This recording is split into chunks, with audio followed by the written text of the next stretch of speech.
When boss asked me, can you do a small presentation, I had just written a couple of articles about mobile and online payment. And I can still remember that it was somewhere in mid-2014 when I saw this slide. You've probably seen it before as well, where it said that 90% of the people in the United States had ever used mobile payment. But in China it was, and this was back in 2014, already 55% had been doing that. Now, if we take into account that I think between then and now there's been a growth of 300 to 400% of mobile payments, then it must be much, much higher by now. And we've got some data later on which will show that it's still growing, this market. As a matter of fact, there is no other country in the world that has as high a percentage of people accessing the internet on smartphones than in China. Of course, there's a reason for this, because basically China is leapfrogging technology. Most of the people have never owned a laptop or have never owned a desktop computer.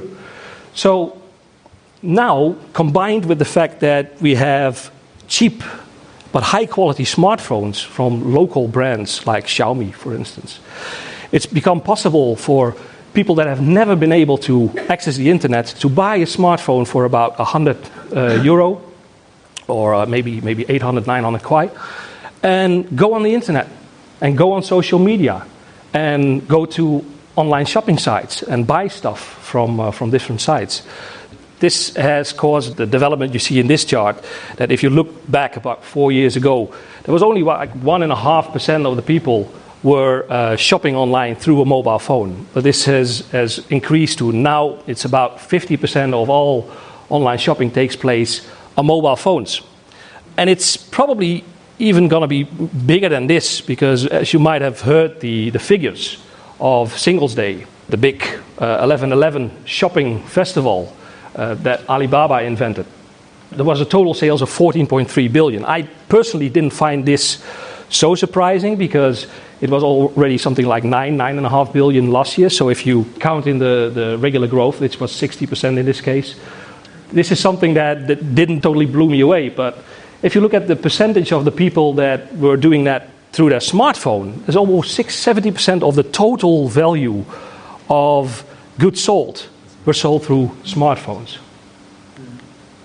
So, and who are these people that are buying? These figures are a bit older, but we see that it's mostly young people that are using mobile payment, and mobile payment is very much related to the online shopping, of course, and O2O. And it's mostly male for some reason. Now, if you look at how the market is divided, you can have two different divisions. You can look at it from the online payment, so basically like the desktop payment market, and you can look at it from the mobile payment, so anything that is done through a smartphone. And roughly, these are the most important parties that are active in the market. So Alipay, which is of course a product by Alibaba, holds about 50% of the online payments market.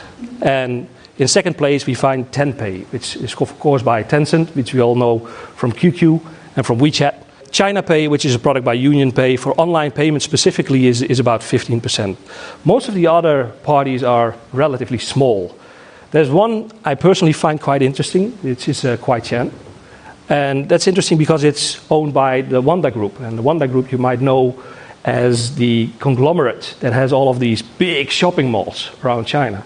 So this is an area where we might see in the future more development for O2O, for online to offline initiatives. If you look at the mobile payments market, the picture is a bit different. Alipay has always been very strong, but in more recent times, WeChat payment, which is basically a version of Tenpay, is becoming stronger and stronger. And I'll give a couple of examples what is causing this development.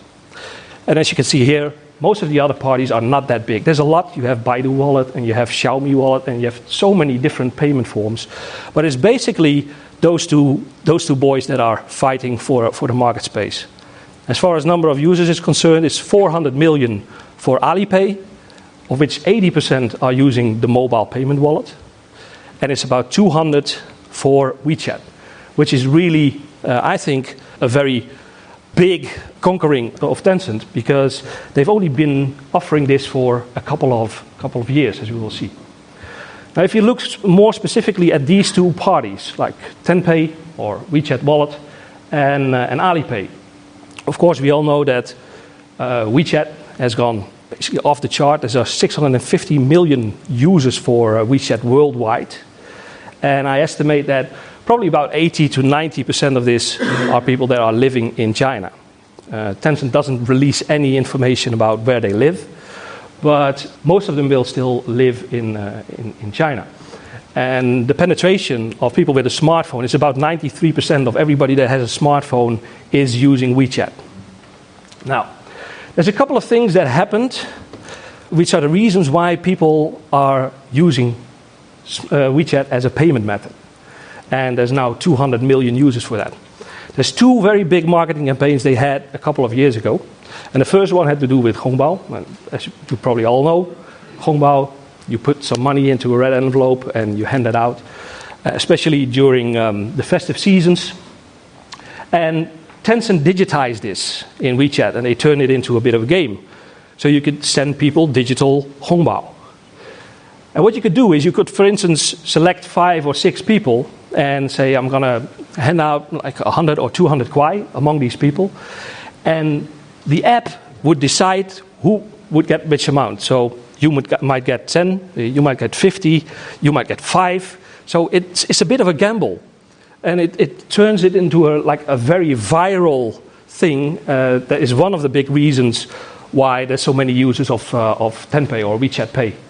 So you fill in the amount you want to give, and somebody would receive this, and they would think, oh, get a Hongbao from Ed. What's in it? Oh, that cheap bastard. He gave me 10 kwai again. So every time I need a screenshot, I keep sending the same 10 kwai to my wife, and she sends it back to me. So this 10 kwai has gone up and down for about 50 times already. The second thing they did is a campaign they had with Didi Dache, which is, of course, a taxi hailing app. And when this taxi hailing app launched, they linked it to subsidizing. So if you would take a taxi ride, the customer would get subsidized, but the taxi driver would also get subsidized. So you could get very cheap taxi journeys. And within 3 months, there's 100 million people that had used that opportunity, that had used that marketing campaign. And both this Hongbao, as well as the Didi Dache campaign, required you to link your bank account to WeChat. Otherwise, you could not pay. So these are the two campaigns that have made WeChat payment very successful to begin with. So what I did is last summer I was in China for 3 weeks, and I tried to do as much as possible using WeChat payment, WeChat wallet. And I'm going to give you a couple of examples of the stuff that you can do with WeChat now. So like I already said, you can order a taxi. So you click on order a taxi, you tell it where you want to go, and the taxi driver will pick you up. But you can also pay for the taxi journey. Especially, what I found out is that some taxi drivers actually want you to pay by WeChat, because for every 20 customers they have that pay through WeChat, they get 100 renminbi, 100 kwai bonus per day. So they actually start stimulating you to use WeChat payment. This is one of my favorite ones. It was a very hot day in Xi'an. I went through an underpass and I saw this vending machine. And you could select a drink, and then when you looked at the screen, you saw there's many different types of mobile payment you can use. So I picked WeChat. It asked me to scan the QR code, and this was what appeared on my smartphone screen. You click on buy now, and the drink drops out of the machine. Yeah. Is it linked to your Dutch bank account? If someone has none of my business. No. No, this is linked to my wife's bank account. But don't tell her. Don't. So I'm doing all of this stuff with her money. So in the supermarket also, it's very possible now. It's possible to pay in the supermarket. When you get to the cashier, there's this sign, you're welcome to pay in WeChat.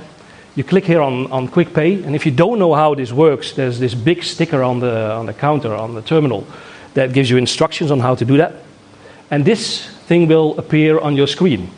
And depending on what equipment the cashier is using, they can either scan the QR code, or they can scan the barcode. Most of the time in supermarkets they will scan the barcode because they have the same equipment already available. So that's what you see happening here. She just takes my mobile phone for a second, my smartphone, scans it, and I've paid for some groceries here. I did the same thing in Chongqing at a Dairy Queen location where you can buy ice cream. You just simply hand over your mobile phone with quick payment and you pay for an ice cream just with your mobile phone. And even if you get hungry in the evening and you don't want to go out for some hot pot, you can, this was a Jabango, overtime dog, and you can order some stuff online and you can pay online as well. And it gets delivered right on time. This is also a business this is really taking off in China. Of course, there's much more, because these are just a couple of examples. You can send money to your friends, you can top up your mobile credits, you can buy movie tickets or train tickets, or flight tickets, you can donate to charity, you can pay the bills, so your energy bill and your water bill and your gas bill. It's all possible in WeChat. And I'm as a Dutch person, I'm very proud that we finally got we convinced the Chinese people to go Dutch and split the bill. So that's our cultural influence. And for those people that like to shop online, you can go through specials and then you can shop on Jingdong. And if you are into group buying, you can click here and you go to Jianping. So you can also do some group buying stuff. So these are all things that are possible in WeChat. And over the past 3 years, I've been writing a lot about WeChat. Also because there's also a lot written about WeChat. There's a lot of publicity about WeChat, a lot of cases being published. So there's a lot of information to find.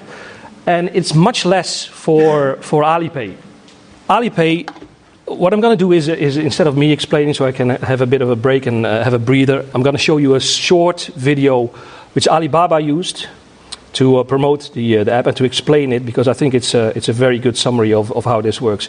It was launched in 2004 and has been essential to the success of e-commerce in China. Alibaba Group created Alipay in 2004.